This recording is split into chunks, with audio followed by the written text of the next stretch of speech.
who's ready to talk about getting organized in a good way.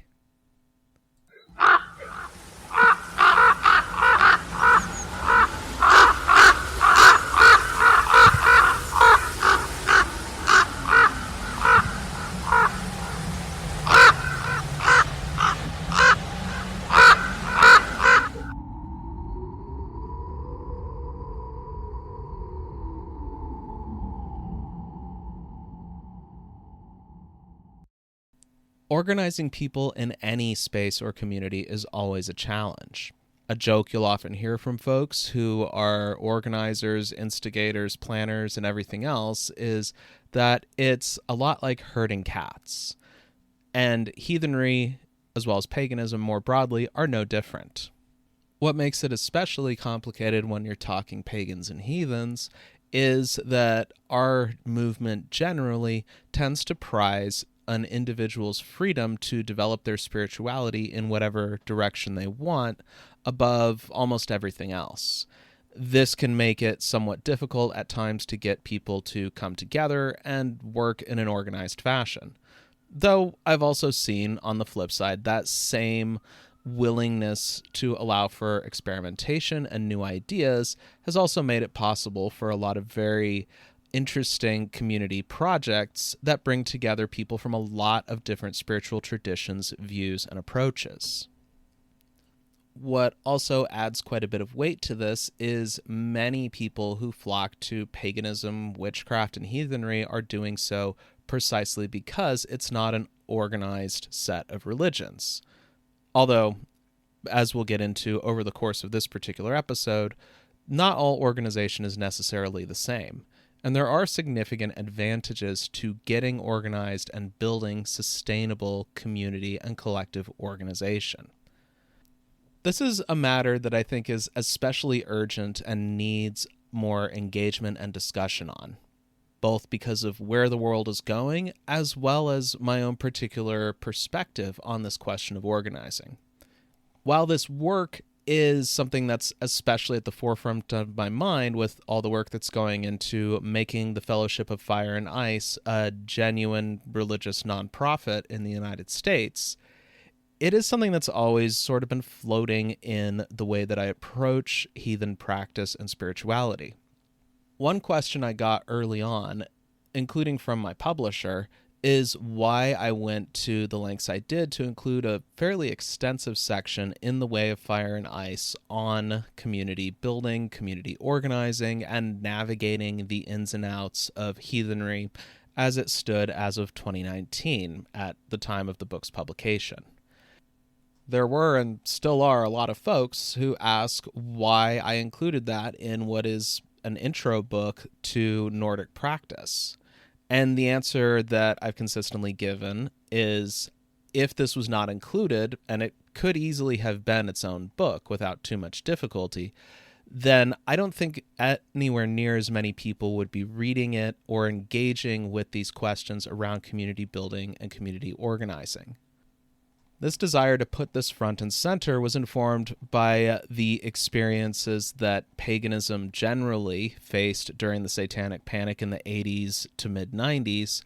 as well as the power that was displayed by the Asatru Folk Assembly and their various allies because they were well organized and had some pretty massive sets of institutions, both that they built up as well as from within the broader far-right and white nationalist movement, that allowed them to exert a dominant position over U.S. heathenry for a fairly prolonged period. This was, most importantly, despite the fact that the folkish, I think for pretty much their entire history, have pretty consistently been a minority within this movement. And how small of a minority that is something that I think has only been growing as time passes. These past experiences have been given, as I mentioned a little earlier, greater urgency by the events of the past 4 years, where the rising far right that was initially emboldened by Donald Trump's run in 2016, as well as Brexit, Viktor Orban, and a bunch of other factors, has accelerated become even more dangerously violent, as well as taken on a hard Christian edge since 2020 and the January 6th coup attempt. The more that events have developed, the more convinced I've become that heathens, pagans, and witches need to develop our own more cohesive and solid organizations that are capable of meeting our material and social needs while also providing us with the resources and leverage to effectively protect our communities from a combination new satanic panic, anti-trans panic, and all the other things that are raging in the world right now. I'm going to dig into this subject in a series of what you could call 4 broad beats. First, I'm going to get into the bigger question of why do human beings organize communities in the first place? This, I think, is something that's somewhat important to get into, especially because we live in a society that prioritizes a kind of hyper-individualism and discourages the forming of lasting community bonds. I'll then get into, broadly speaking, the state of community in heathenry and paganism, particularly the state of organized community. I'll then get into the big problem that keeps rearing its head all over the place whenever we look at spiritual communities generally, as well as the pagan movement specifically, which is personality cults, and why particularly these emerge in heathen and pagan spaces. I'll then get into my somewhat unique and different view on what I think might be the best source of ideas for how we could organize ourselves: the modern trade and labor union movements. As I'll get into in that segment of this episode, I think that the circumstances facing unorganized workers during the late 19th to early 20th century, as well as within the last 20 or 30 years, are far more similar to the conditions facing heathens and pagans than most other models for building religious and spiritual community. I'll also touch a bit on how, in some ways, pagan organizing generally has already kind of tended in this direction anyway without really knowing it. So why not adopt directly what we've sort of been indirectly already kind of doing? I'll then do a nice little recap at the end to bring everything into a nice tidy little box for everybody. So let's kick it off with the big question: why do human beings organize and congregate in communities? This is something that has been a bit of an ongoing debate throughout modern history. This is especially important because the ideas and philosophies of the Enlightenment, by means of European and later American imperialism and colonialism, have gone on to really stamp themselves into philosophical discussions worldwide.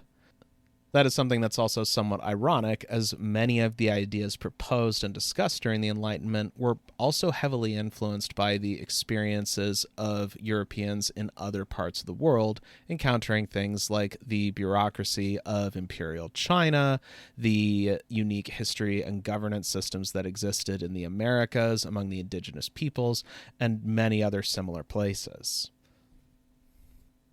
Enlightenment and sort of pre-Enlightenment philosophers like Hobbes, Locke, and Rousseau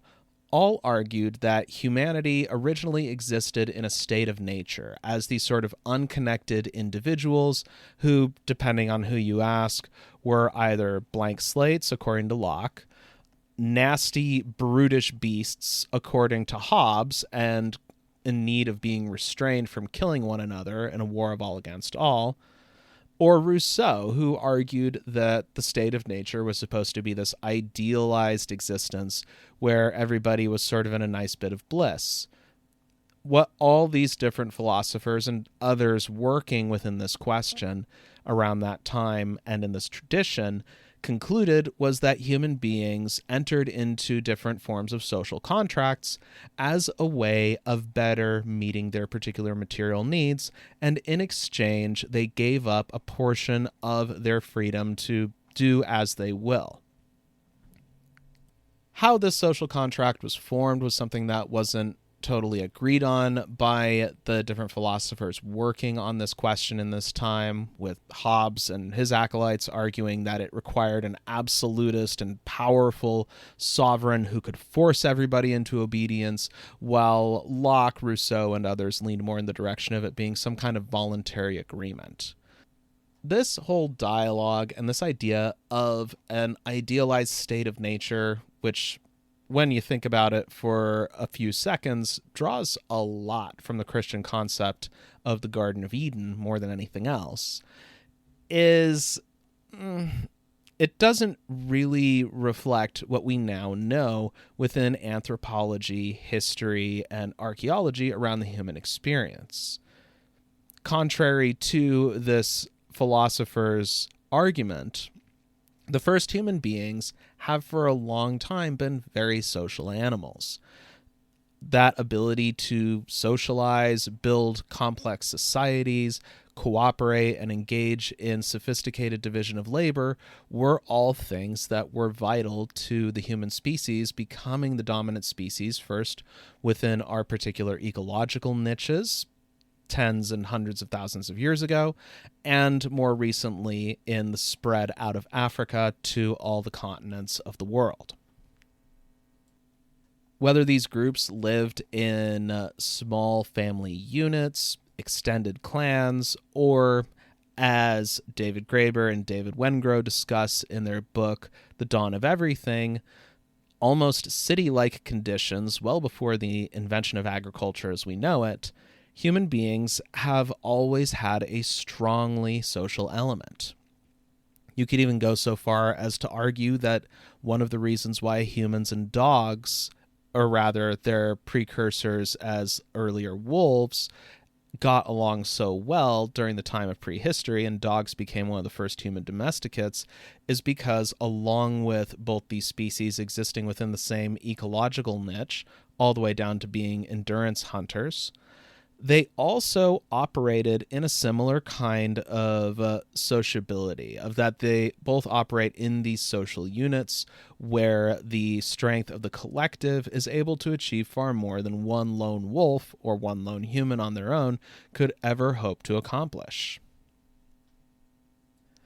It's also not as if Locke, Hobbes, and Rousseau were the first people to be having these thoughts and discussions. Thousands of years before, Aristotle famously quipped, "Man is a political animal."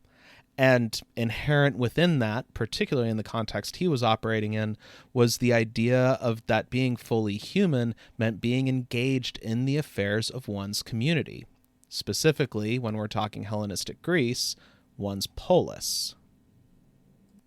Oral traditions from indigenous groups around the world also tend to affirm much more this idea that human beings have always been a very social species. And the push towards really extreme individualism is something that only really has become possible in our modern industrial capitalist society. I also think there's an extent to which it is something of an illusion, particularly kind of individualism you get from folks like Ayn Rand and the objectivist movement. Though they trumpet the importance and superiority of letting the individual do as they please and profit as they please, they still sort of obliquely acknowledge that society of any kind, particularly the kind of industrial society that Rand just absolutely loses it over in all her books, is only possible with the existence of large-scale human cooperation.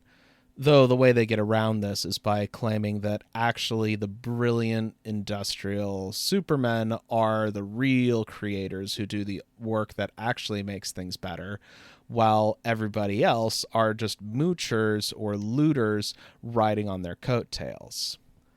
One has to wonder if the experiences Rand had in fleeing the early Soviet Union might have had something to do with how she managed to get some of the core societal dynamics, history, and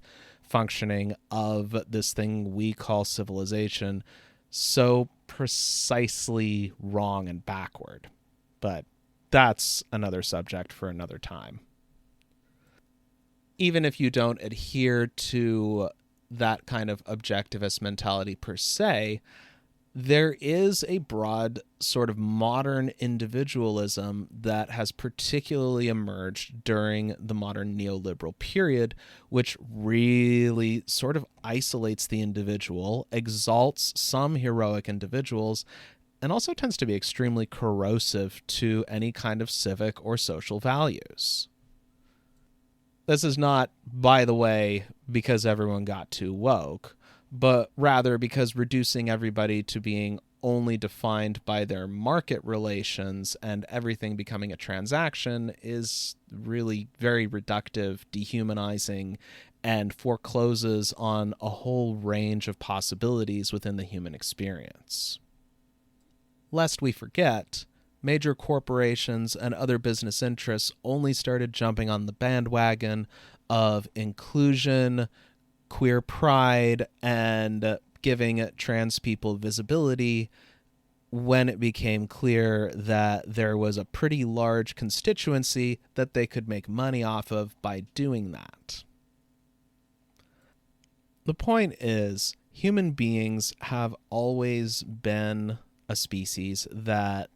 engages in pretty significant scale organization of all kinds throughout history. Organizing communally,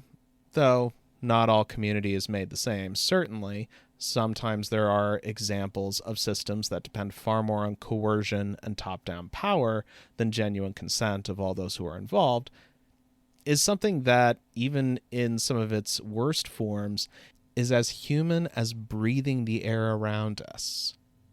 And you could say why white supremacist, Christian nationalist, and other similar far-right ideologies are gaining so much traction right now is because the society we're living in has deprived us of vital social oxygen on so many levels. And people, being the social creatures that we are going to seek out what looks to be something like community,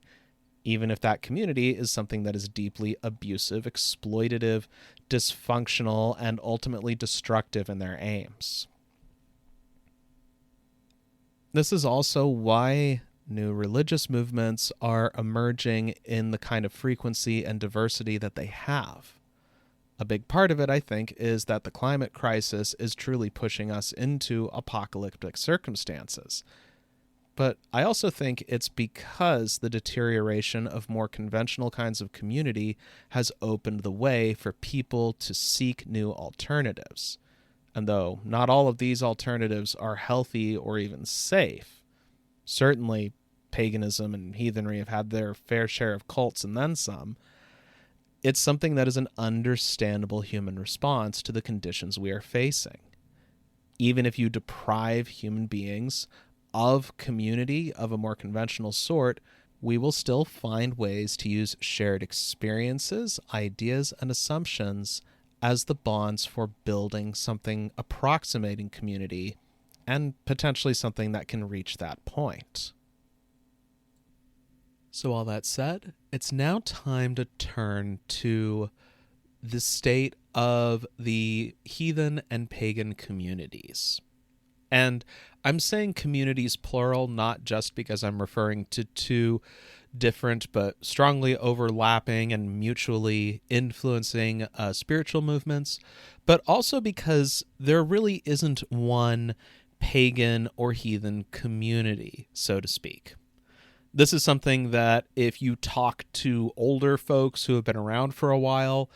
is a bit of a shift from how things used to be, because there used to be this sense of referring to the capital C community that is everything. But I think as this movement has grown and things have developed, it's become increasingly clear that you can't really describe heathenry and paganism as being part of a singular connected community in either case. Instead, I think a better metaphor for describing how these communities look and operate would be imagining a series of islands enshrouded in fog. That they have ocean and water in between them, there's more and less space, and it's often difficult for anyone who's traveling between these islands or on these islands to see the presence of the others. Now, sure, there's some that are more visible and some that are bigger and better organized, and to continue on with this metaphor for a minute, those would be islands that have been able to build like lighthouses that can pierce through the fog in the forms of things like effective media outreach and having large and well-organized community, while others are a lot more actively hidden, like maybe they don't even have docks where you can pull up because they don't really want visitors coming in. It's a very common feeling among pagans, as well as heathens generally, to have this sort of sense of being like ships passing by in the night, that you might see somebody who's wearing a pentagram or a hammer or has some rune tattoos or something like that, and you're not quite sure if you want to approach them or not. And that's partly because it's really sort of unclear as to, are they wearing that because they genuinely are someone who's part of this movement and that makes them spiritual kin? Or is this something that's more of an aesthetic choice? Like maybe there's somebody who's just into that occult vibe, or they really just like that Viking stuff and are massively into heavy metal or something like that. So there's always a certain sense outside of where you could say these islands exist of uncertainty,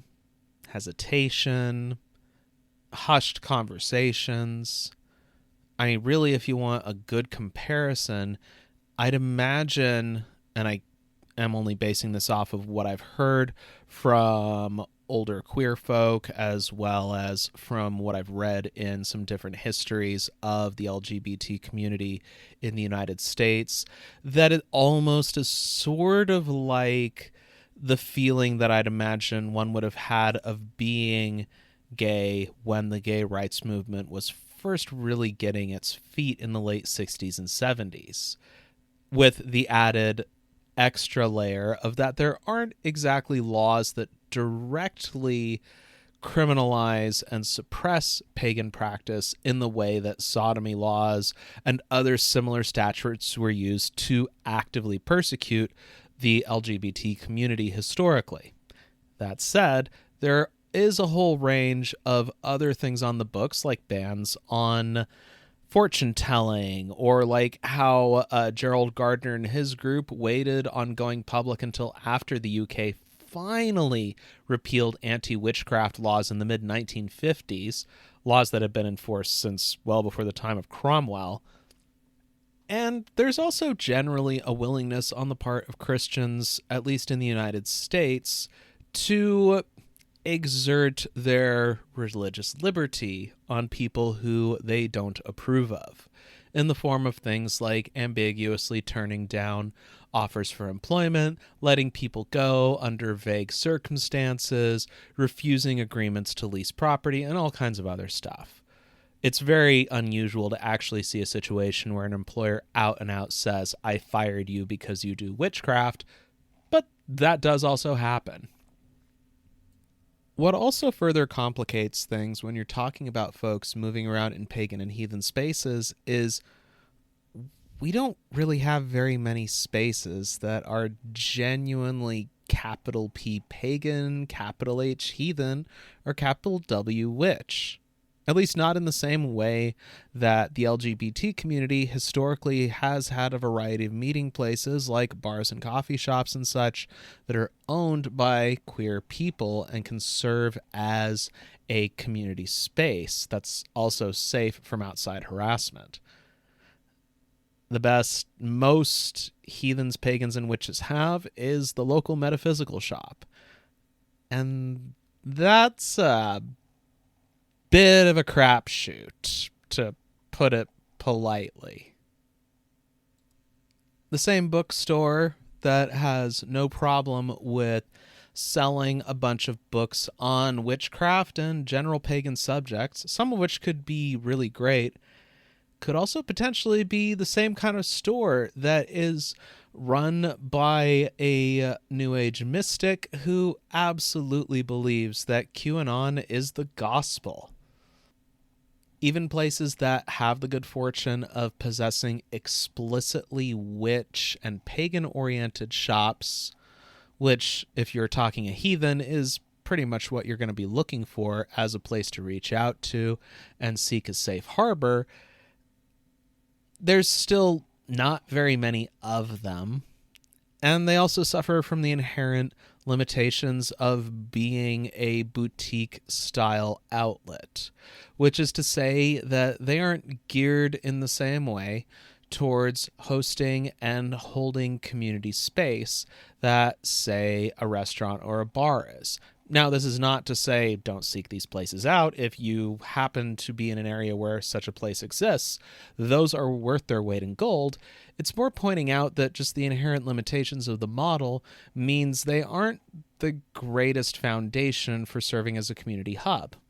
That said, the notice boards, talking with people that are there, and all kinds of other stuff, depending, of course, on where that shop sits on the particular spectrum from pagan and witch to new agey, can be a great place for getting started.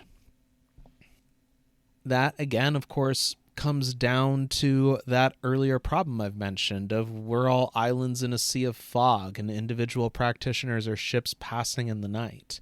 You've got to know where to look and what to look for before you can even find these places most of the time and discern the difference between a place that has a whole lot of unicorns, mermaids, and rainbows because that sells to the local tourists versus a place that has a genuine, well-stocked bookshelf and various other associated tools, divination methods, and what have you. The overall effect of these conditions is that the community, such as it is, local communities more accurately, tend to be fairly diffuse and decentralized. This lack of solid gathering spaces, which is something that Christian churches have zero problem getting a hold of and funding, is a thing that has genuinely influenced how these communities organize and develop. In my experience, and at least within the last 20 or 30 years or so, the bulk of where that happens mostly is online. Originally, it was through things like meetup.com and mailing lists and message boards, and now more and more is moving to sites like Facebook, Instagram, and other forms of social media as sort of the sinews and the hub, the sort of ersatz community space that allows pagans and heathens to find each other and come together. On one hand, the explosion of social media has, I think in a lot of ways, been mostly positive for the pagan, heathen, and witch movements. That mostly has a big asterisk next to it, both because social media generally, I think, has not been a positive for society, more because of the way that it's been handled than anything else. And also because, again, that boils down to what social media spaces you're in and knowing where to look. Once again, this whole question of organizations, their ability to promote themselves, put themselves out there, and also manage affairs is a thing that tends to limit the reach and visibility of different groups. And when you talk the really big online groups, you run into the problem that happens in all big online spaces. It doesn't feel as much like a genuine community as it does a big hub that everyone gathers in and everybody knows about, but how connected most of the people that are in there are is really pretty low. And there's always that whole thing of that there's the particularly dedicated, vocal, and active people who drive the conversation. And also, along with the usual problems that come with online groups, accumulate a lot of clout, which may or may not be directly proportional to how good of a person they are, how solid their ethics are, or how much they actually know. There are also larger organizations that have things like nonprofit or charity status, depending on which side of the Atlantic you're on, who are able to exert far more significant influence than local and community groups, as well as web groups. Some of the ones that you may have heard of are Covenant of the Goddess as a major Wiccan organization, the Reclaiming Witchcraft tradition, which, from everything I've seen, is probably the largest and one of the most well-organized of all the traditions of paganism. It's not for nothing that how they've operated and their methods of organization have been a major influence on how I approach the same question within the Fire and Ice community. There's also druid orders like the ADF and the Order of Bards, Ovates, and Druids, with the ADF being more American-based and OBOD being more UK-based. When you're talking heathenry, and of course leaving out the folkish, because, well, really, the folkish can go jump in a lake. Preferably one that's a Superfund site, so they don't contaminate water that doesn't deserve their presence. The big ones that are worth mentioning are the Troth, Awake in the North, and the Fellowship of Fire and Ice is aspiring to be that, although I wouldn't quite put us in that category yet because we're still sort of in the initial steps. Generally speaking, you could say that these orgs run a spectrum from highly centralized to highly decentralized, with the Troth fitting more on the centralized end of the spectrum, and groups like Reclaiming fitting much more on the decentralized end, with Covenant of the Goddess and the ADF sort of sitting a little closer to the middle.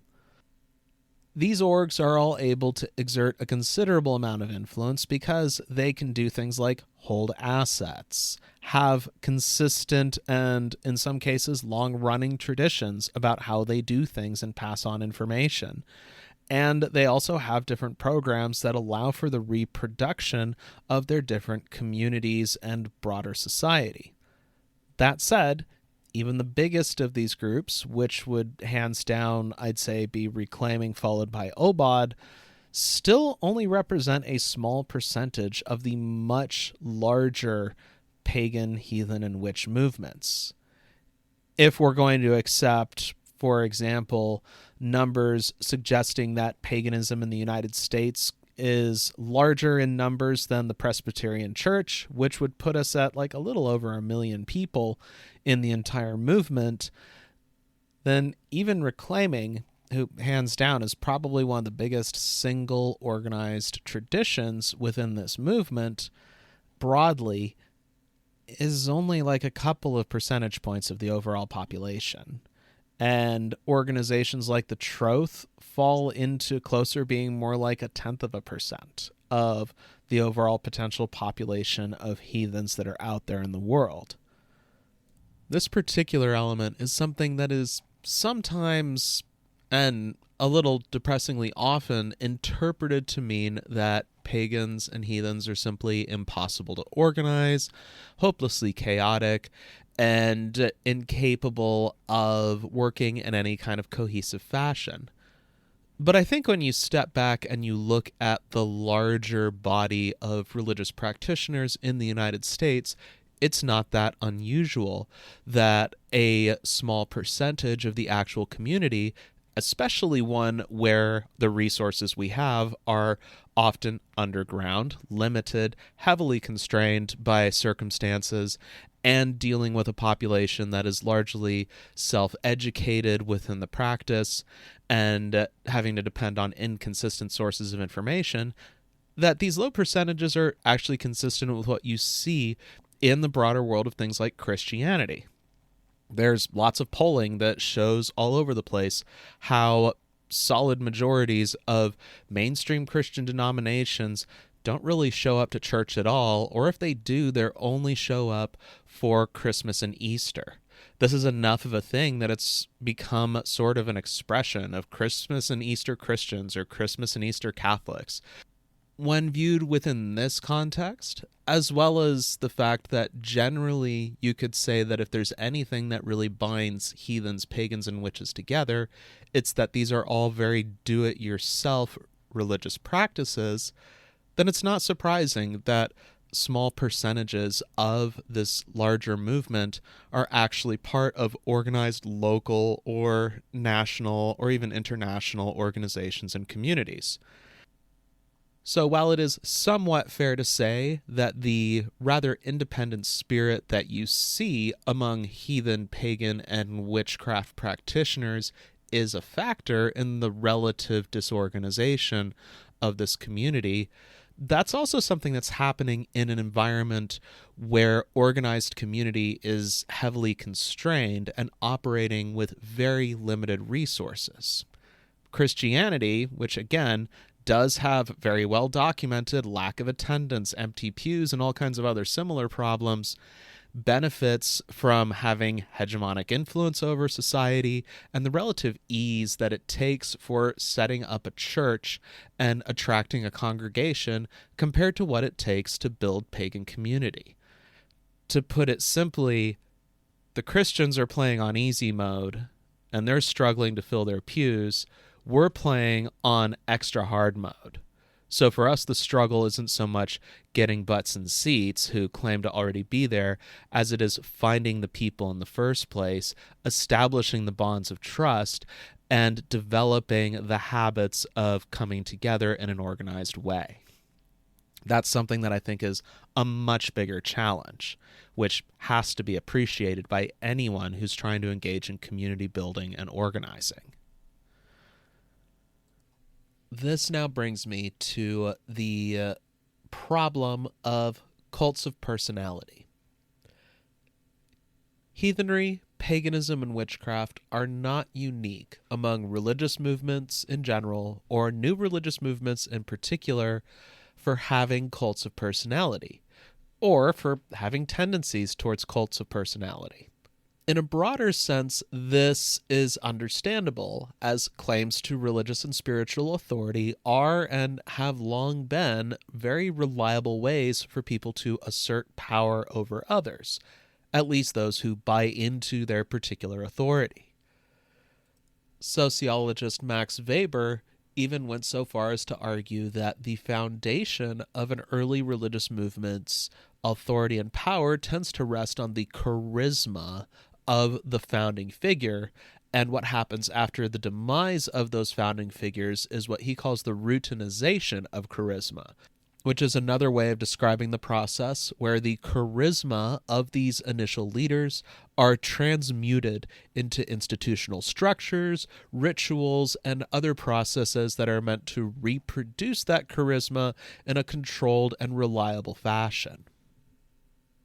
So what makes the cults of personality of heathenry specifically and paganism and witchcraft generally different from other forms of cult of personality?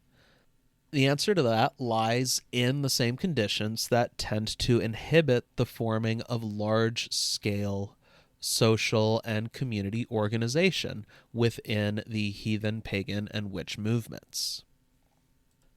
The lack of strong, dominant institutions makes it much easier for individuals or small groups to strike out on their own and start doing their own thing. Now, most of this time, this generally is a process that I think is good for the health of the larger movement because it leads to new ideas and new processes and practices. But this space also makes it possible for people who are intentionally or otherwise seeking to establish their own cults. What particularly fuels this in the case of heathenry are the steep asymmetries of knowledge that exist within this movement. Heathenry, as a spiritual movement that draws its inspiration and sources from a group of historic cultures and societies, is one that depends by that very nature on a lot of academic research, medieval primary sources, and other documents and resources that are not really readily accessible in literal terms or in terms of their writing and language to broader audiences. What this means is those people who either have a small or reasonable amount of academic training, or are folks who have the material resources to devote extended time to self-directed independent study outside of academic institutions, tend to enjoy far greater access to these resources than most other practitioners. What this then tends to mean is that these individuals, whether rightly or wrongly, become authorities in their own right, whether within their local communities or within the different web spaces where they interact.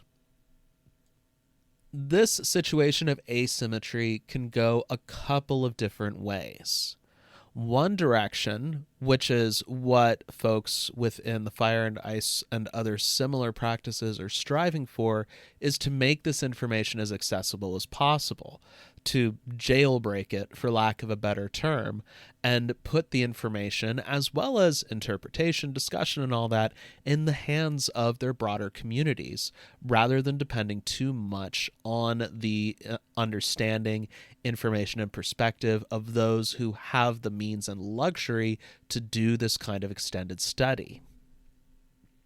Others, both inadvertently and deliberately, use this asymmetry to reinforce their authority, to augment whatever charisma they may personally possess, and place themselves in a position that's comparable to, on the more benign end, a Christian pastor, and on the more malignant end, an active cult leader.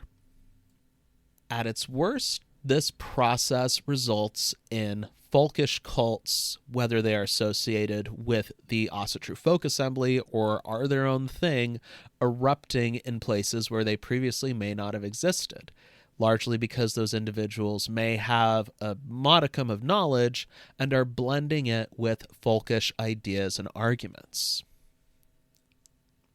The reason why I have stressed so far that this process is not always deliberate is because, based on my experience, as well as the examples of different cults, such as, for example, the Mother God cult, which was recently all the rage in the mainstream media,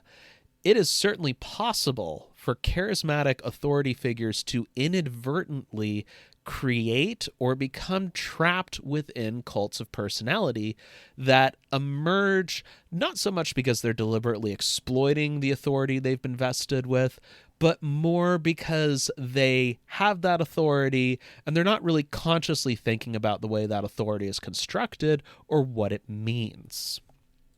This lack of deliberate analysis and self-reflection, when combined with the hegemonic influence of Christianity, which,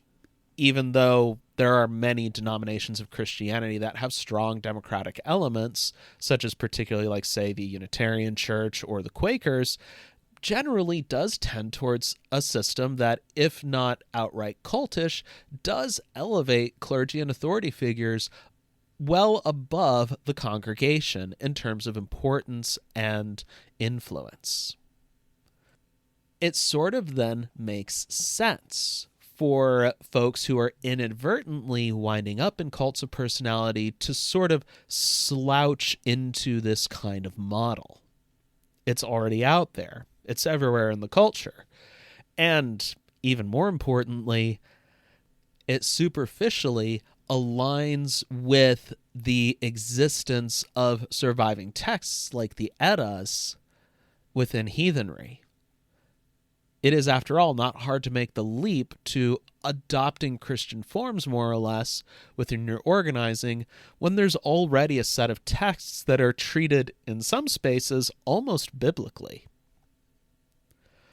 This does not absolve people who wind up at the center of these unintended cults of personality, because they ultimately, at the end of the day, are still sort of going along with it to some extent or another and allowing this authority to be accumulated into themselves. So eventually some kind of accountability needs to be had. But this is something that's important to understand, especially in contrast to more deliberate cults that are formed from the outset by individuals who see themselves as authority figures and look to cult-like forms of organization and adopt those as their own. It's also worth pointing out whether a cult of personality is formed deliberately or inadvertently ultimately doesn't matter as much in terms of how these groups operate, because there's really only so many ways that you can run a top-down, relatively authoritarian religious organization. And whether you're justifying it in the name of Jesus or Odin, you're going to wind up with a lot of the same answers to the same problems that personality cults and high-control religions have to deal with. One tendency that particularly seems unique to heathenry is what is usually derisively referred to by other heathens as the Ossopope phenomenon, which is to say that somebody will get it into their head that they are the best, most informed, most enlightened, whatever, authority figure on heathen spirituality, on the history of the Nordic peoples and everything else, and therefore they should be elevated as the final authority on heathenry, or at least their interpretations are the ones that should be treated as such. The term Ossopope, by the way, is one that's never adopted by people who wind up doing this. And again, I think it's because of the general tendency towards mimicking the patterns that exist within Christianity and its influence on how we think about religion. Regardless, it is a phenomena that seems to happen more particularly within heathenry, I think in part because we have stuff like the Eddas and the Sagas and stuff like that that could be described as sacred texts, though I honestly would not be surprised if similar kinds of figures have emerged in other elements of the pagan movement. After all, sufficiently similar conditions will produce similar outcomes. So, how do we avoid this stuff and also build more sustainable community that is most effective in answering the conditions faced by heathens, pagans, and witches? I think the answer there is to turn to the labor movement and to trade unions, mostly because these movements emerged and operated under broadly similar conditions, which is to say people who had a shared sense of affinity and understanding of the world, who were operating in conditions that were often inimical to their goals, who nevertheless were able to organize, build power, and at one point in history exercise a pretty considerable amount of influence over society and politics. In fact, one could argue that the trade union model is one that has been sort of unconsciously adopted to some extent, or at least stuff that's broadly similar within this movement. One example can be found in the Covenant of the Goddess, who has their structure of local and regional councils, something that was completely an organic development within the Covenant of the Goddess that nonetheless looks kind of a lot like local and regional labor councils, where different members of different labor unions will come together in a labor federation to find ways to coordinate and support each other, much like how covens within a cog council will do the same. The reclaiming tradition of witchcraft similarly follows a broadly decentralized form of organization that has some influences primarily from ecofeminism in the 70s and 80s,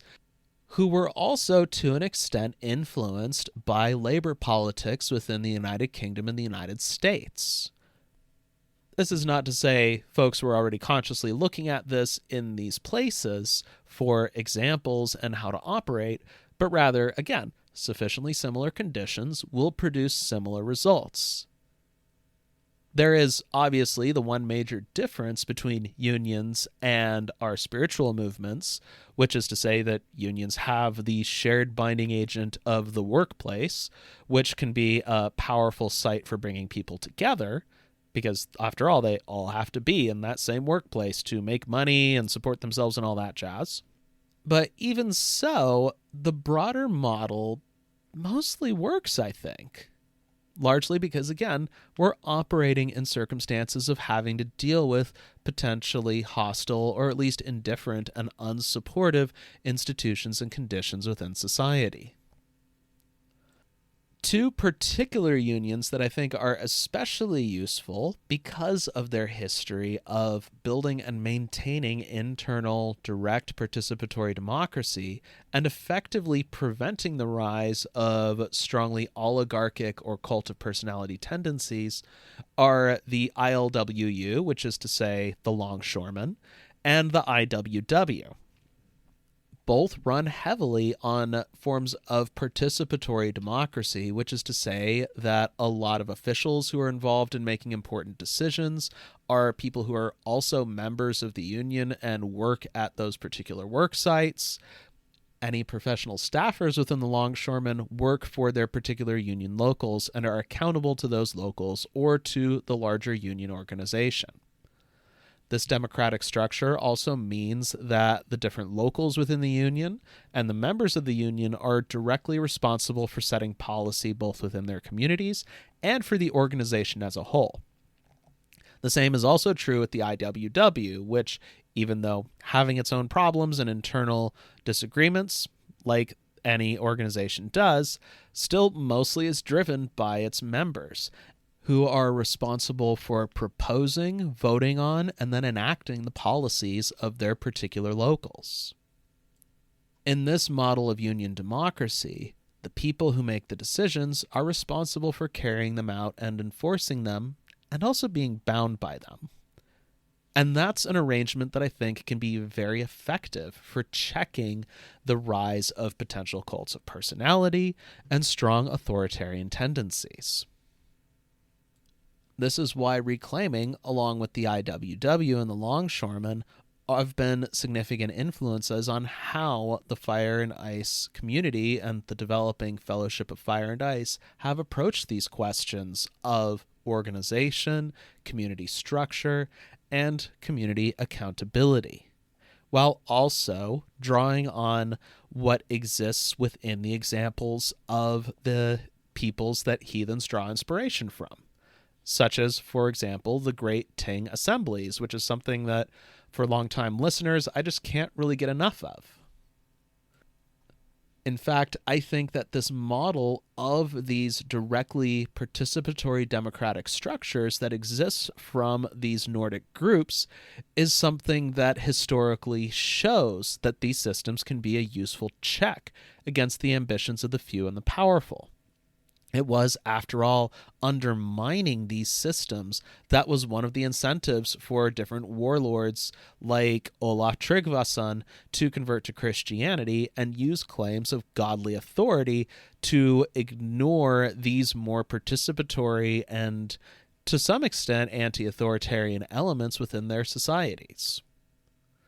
The fact that the struggle between the growing warrior aristocracy and these different assemblies is something that continued throughout the history of Scandinavia following conversion, I think reinforces this. Having strong participatory forms of governance that are built from the bottom up can be a very effective check on authoritarian ambitions and the excess accumulation of power in the hands of the few. Though such systems are far from perfect, they do create far greater means for checking against such power and the encroachment of such individuals, while also providing a way for people to really feel invested within their communities.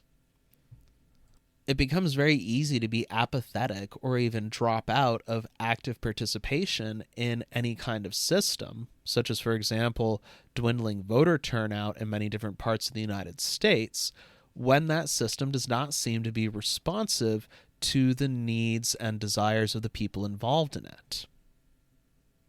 To turn back to reclaiming for a moment, I think their culture of direct participatory governance is one of the key elements as to why they've been one of the most successful of the different elements of the pagan movement. They don't just ask you to sign on with a new set of ideas and beliefs that may be more fulfilling. They also give you agency and space to help define what those look like, while also giving space for personal freedom and exploration and the support and resources that large-scale organization can accomplish. And that, I think, is a good note to end this conversation on. So, to sum things up again, and to sort of revisit things briefly, the reasons why we tend to organize communities is because human beings are social animals. We crave the company and support of others, especially when those others have values and perspectives that are in alignment with our own. Within the larger heathen and pagan movements, there are strong tendencies towards decentralization and fragmentation, largely because the movement itself is operating in an environment that is not conducive to what it is we desire or believe, and because the different groups that are attempting to overcome these barriers are doing so with very limited resources, and again, in an environment that is much more conducive to a Christian-influenced mode of religion than the different pagan and heathen ones that we're talking about within these spiritual movements. These same circumstances also give rise to cults of personality, some of which are inadvertent, others of which are very deliberate. And finally, the best solution is to turn to movements like the trade unions and Reclaiming Witchcraft, who have struggled with similar circumstances and developed empowering, sustainable, and accountable systems for forming collective governance and shared power. These examples are ones that could help guide us, along with our own experiences and what exists within the history and myth that informs our spirituality, particularly the use of popular assemblies like the Tings and the Altings as a guide for how we organize our communities within Heathenry, and particularly within the Fellowship of Fire and Ice. And I think that just about does it for this episode. I know this one has had a lot to dive into and work through, so thank you for sticking with me and tuning in. This has been Ryan Smith at The Wayward Wanderer, now signing off.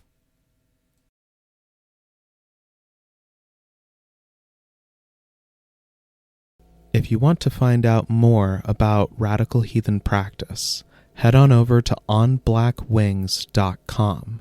where you can find articles, classes, resources, and more.